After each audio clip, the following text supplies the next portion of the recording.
everyone, this is just going to be a very chatty video. It's kind of going to be casual because I don't really have the energy to film much right now. I'm really busy with like commuting, life, work and things. I just wanted to do a really casual video where I talk about the Goodreads Choice Awards, and I'm just going to be going through the categories. It's the final round that's happening right now, so hopefully I can get this video edited and uploaded before the finals end. And I just wanted to talk about like my opinions on the awards themselves and also about the nominees and which ones I think should win. I do want to mention before I get into this, there are a few bloggers who are hosting their own awards because the Goodreads Choice Awards aren't very diverse. It's basically a popularity contest, which I guess awards are. The majority of the Goodreads Choice Awards nominees are nominated by the Goodreads staff and not by the public. I think they're nominated by how popular the book seems rather than whether or not they're any good. So it doesn't really seem to be the staff's opinions that matter either. I have also noticed that a lot of these books on here are Book of the Month books, which I don't think is a coincidence. So quite a few bloggers are hosting their own awards, and I will be taking part in Cal's awards, which I can't remember the name of them. It's like Book Blogger Choice Awards or something like that. Her website is Reader Voracious. I will leave a link below. In these awards, bloggers have the chance to nominate all of the books in adult and YA categories and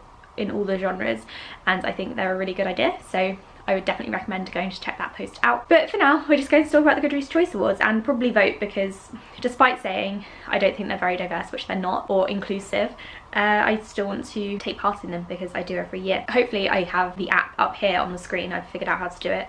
If not, then this is going to be quite an annoying video.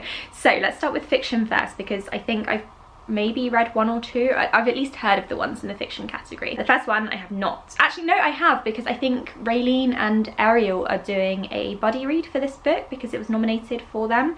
I don't actually know what it's about, so I'm going to click on it quickly. It's a debut novel about a son writing a letter to a mother who cannot read, written when the speaker little dog is in his late 20s. This sounds quite depressing. I probably wouldn't read that one. I will wait to see what other people think.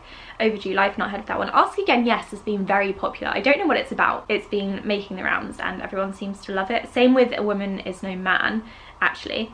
Normal People is one that I checked out from the library one time and didn't get into it because there were no quotation marks around the dialogue, which was really annoying. But I do actually have it again because one of my friends at work has been reading it and she loved it, so I'm going to try to get over the annoying quotation mark thing. A Woman Is No Man. Where the Forest Meets the Stars is one that I've not heard of, but that cover is absolutely stunning. What is this one even about? I want to read it because of that cover. Oh, it's about breast cancer, so maybe not, we'll see. Have any of my friends read it? No. Okay, so I've not heard of this book, but the cover is stunning, so maybe I'll check it out. The most fun we've ever had. The Testaments, I think, is probably going to win. I think it's going to be between The Testaments and Queenie. The Testaments obviously won a few awards already, including the Man Booker Prize, and Queenie is one that everyone's been talking about. I heard about that a couple of years ago. The publishers were doing kind of a feature on it at an event that I was at. I still haven't read it. It's available at the library, so maybe I should pick it up. I don't think I'm going to be reading any of these books in time for the awards to finish, so I won't be able to vote for any of them, but I'm interested to see what's going on. Now we're on to mystery and thriller, which I imagine I've read quite a few books from because I'm a huge mystery and thriller reader. The Silent Patient is one that I did give 4 stars. I really enjoyed that one. I thought it was a really strong debut. A lot of people didn't like the ending, but I really liked it because I feel like the author, I've done a whole review on this in case you want to check it out, but I feel like the author kind of laid the groundwork really well and built up from there. Miracle Creek is another one that I didn't actually know was a mystery or a thriller. I thought this was literary fiction. Okay, this book is perfect for book clubs and fans of Liam Moriarty, which I am, and Celeste Ng, which I am. I've given 2 of their books 5 stars. Small town in Virginia, a group of people know each other because they're part of a special treatment centre. The chamber at the treatment centre explodes and 2 people die, but it wasn't an accident. Okay, this one does sound really good. I might try to get my hands on that next year when I'm allowed to buy books again. The Lost Man was amazing. Okay, so Jane Harper is one of my favourite authors. I came across her book The Dry during the 24-hour readathon, and I read that and Force of Nature, her second book, within that 24-hour period, and honestly her books are fantastic. The Lost Man is set in the outback in Australia, in the desert, and someone dies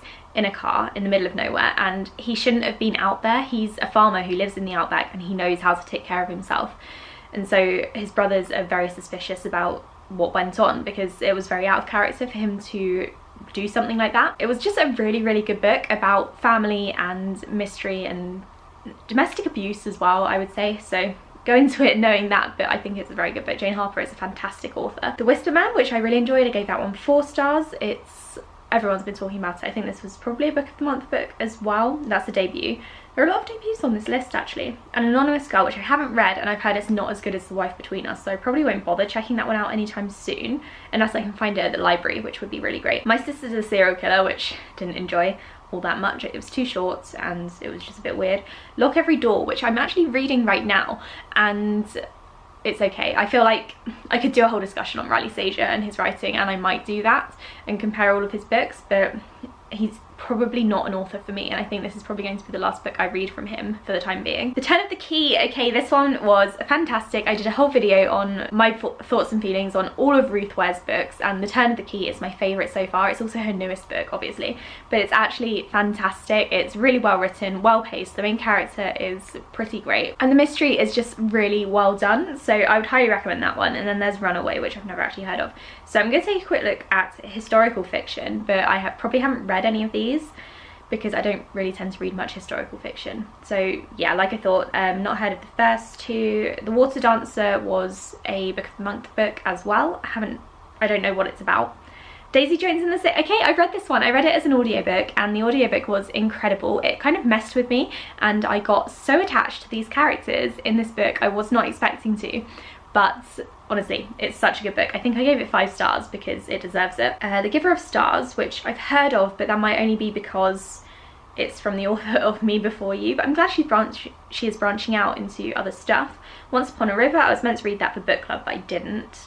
And then City of Girls, which I've actually got from the library back there, so maybe I could give that one a go at some point. So let's go on to fantasy. This one, again, I'm not sure, because I haven't been reading much fantasy this year. I've mostly been focusing on mystery and thrillers. I'm not sure how many of these I will have read. Let's see, Ninth House. I think that one's probably going to win, given all the hype, although a lot of my friends haven't actually read it because of the trigger warnings and stuff. Not because of that, but because they're more uncomfortable reading about that kind of thing, and now that they know that it's there, they're not really that interested. So I don't know. I think it's going to win because it's Leigh Bardugo. Middle Game is also really popular. The Starless Sea, which hasn't been out for very long, actually. Priory of the Orange Tree, Cassandra Clare, let's not talk about that, and Black Leopard, Red Wolf. I've not read any of these. The one I would probably be most intrigued by is Winter of the Witch, except I haven't read The Bear and the Nightingale yet, so maybe I should marathon that trilogy at some point. I do have Black Leopard, Red Wolf from the library, but that's been receiving some very mixed reviews in terms of content and things. Probably not going to be for me, which is why I got it from the library, so that I didn't have to buy it. Moving on to romance quickly, I don't really read much romance at all, so I'm just going to have a quick scroll through to see if I actually recognise any of the books. Black Dagger Brotherhood, I think I have the first book of that, and I didn't realise it was 17 books long so far. The Flat Share, I have heard of that one. This one actually really intrigues me. It sounds quite good. It's about 2 people who share a flat, but one is only around in the daytime, the other's only around in the nighttime, so they kind of don't actually see each other until the moment they meet. I think they probably spend a good third of the book not meeting, just like passing little notes back and forth. So I think that one sounds adorable. The Young Honeymooners by Christina Lauren. Verity by Colleen Hoover, which I thought was a mystery thriller. Have I got that completely wrong, or has it just been marketed weirdly? Because I honestly thought it was a mystery rather than a romance. Bride Test, okay, I really liked The Kiss Quotient, so I'm very intrigued or excited to read The Bride Test, but I probably don't have time to do it this year because I've got so many other things to do. However, I would be very interested in reading it. And then we've got Red, White and Royal Blue, which I didn't really enjoy. So moving on, science fiction. Okay, again, I haven't been reading as much science fiction as I normally do this year because I've been focusing on thrillers, but I am interested to see what's coming up. The Deep, not heard of that one. That looks like a mermaid book rather than science fiction. The Test, which is by the author of Sleeping Giants, which I listened to as an audiobook and really enjoyed. So if I knew what The Test was about, maybe I'd want to pick it up. This Is How You Lose the Time War. That one sounds quite good. Who is that author as well? I recognise him. Is he the one who wrote American War? 2 time-travelling agents from warring futures working their way through the past begin to exchange letters and fall in love in this thrilling and romantic book from award-winning authors. Okay, this one does sound really good, and it's only 200 pages long, and only one of my friends has read it. It's interesting that it got nominated. This does sound like something I would really enjoy because I really like time travel stuff. I'm going to keep an eye on that one and maybe buy it or get it from the library if it's available. Dark Age, which will probably win because it's Pierce Brown. Gideon, oh no, okay, so I take that back. Gideon the Ninth has been really, really hyped up this year, and to be honest, it does intrigue me. It's about necromancers, and it kind of blew up, so maybe that one would win. And then there's Recursion by Blake Crouch, which I do have back here, and I do, where is it? Here. And I do really want to read. It's just I haven't had time yet, and because Dark Matter messed with me so much, I haven't really been in the mood to read it yet. Best horror. Again, not sure I will have read any of these. This video is just going to be me like not reading any of the popular books. The Twisted Ones, which I think I have as an ebook. It came out in October, I believe. Imaginary Friend. Okay, I think that one is up there. It might be in the top 2 because everyone's been freaking out about this book. I haven't personally read it yet, but I'm not sure I'm interested because, well, I didn't like The Perks of Being a Wallflower. That means I'm not that excited to read Stephen Chbosky's next book, which is this one. However, because he has switched genres, maybe he'll do better with Imaginary Friend. I don't know. Maybe I'll check them out. Joe Hill's been nominated again. The Girl in Red by Christina Henry. I didn't like her books either, and I'm probably not going to bother reading any of them in the future. And then The Institute by Stephen King. It's funny that Stephen King and Joe Hill are competing here. But yeah, again, I haven't read any of these books, so this video is going to be really boring. Looking at the next few categories, I am not interested in humour. Memoirs and biographies, science and tech, food and cookbooks, graphic novels, don't really read them. So I'm going to have a quick look at non-fiction just to see what's out there, because I'm always looking for more non-fiction audiobooks to listen to, because I really struggle to read fiction or listen to fiction in the car, but non-fiction I love. Girls Stop Apologising is one that I've been interested in ages. American Predator is one that I read and I gave 2.5 or 3 stars. Really not a great book, it was a bit boring, but I think that may be mainly to do with the audiobooks. The narrator was not great. And then Everything is Fucked. Okay, so a couple of books on there that I might potentially pick up from Audible. So let's scroll down to debut novel, because I'm probably more interested in debut novels, young adult fiction and young adult fantasy, and I've likely read a couple of them, I hope. Debut novel. Okay, The Water Dancer, which has already been nominated. 10,000 Doors of January, which everyone seems to freak out about. Okay, so a lot of these, if not all of them, there are 2 books that haven't already been nominated in a category, and I've only read The Silent Patient and, oh, I've read Red, White and Royal Blue and My Sister the Serial Killer. So I've read 3 of them. And to be honest, these debut novels, I think they seem to be, to me, a bit more diverse than people were maybe making out.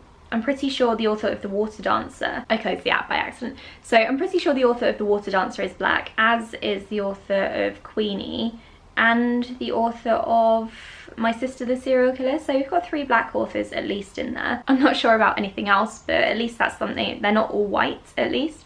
So let's quickly go on to young adult young adult fiction. And On the Come Up is the top one that shows up here. This might win because she has such a good history with The Hate You Give. I think it might win. So we've got that one. We've got Again But Better, which I did a full review for and I really didn't like it. I gave it 2 stars. It wasn't like a horrendous book, but it wasn't any good either.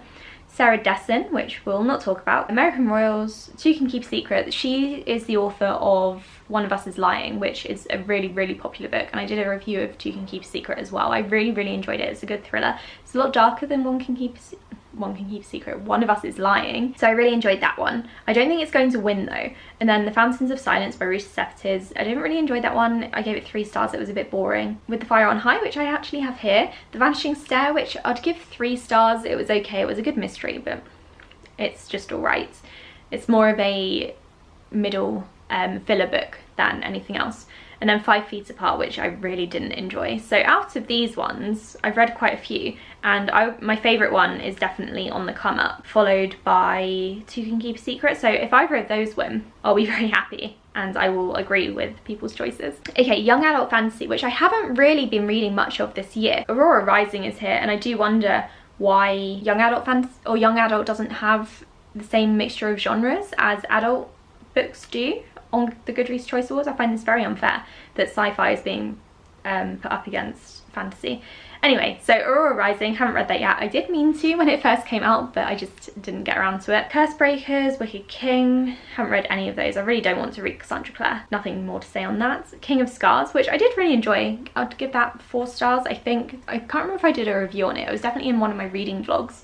And then The Toll, which I haven't read, but judging by Scythe and Thunderhead, this one has a lot of potential, and I honestly hope it's amazing because Neil Schusterman's writing is on point with this series. Wilder Girls, which I didn't like, and then Wayward Son and Finale. I haven't read as many of those as I thought I had, which is a shame. But I feel like I have read quite a few of these nominees, and I would be interested in maybe doing a challenge video next year where I tried to read all of them, or I tried to read past nominees and see if I agree with people's votes and the winner. So maybe I could do something like that. Hopefully this video is interesting for you guys. I honestly had quite a good time just sitting here chatting about the books that were nominated. You should let me know in the comments below what your choices are, or if you agree with these awards in general and the way that they are run. Thank you so much for watching, and I'll speak to you all in my next video. Bye!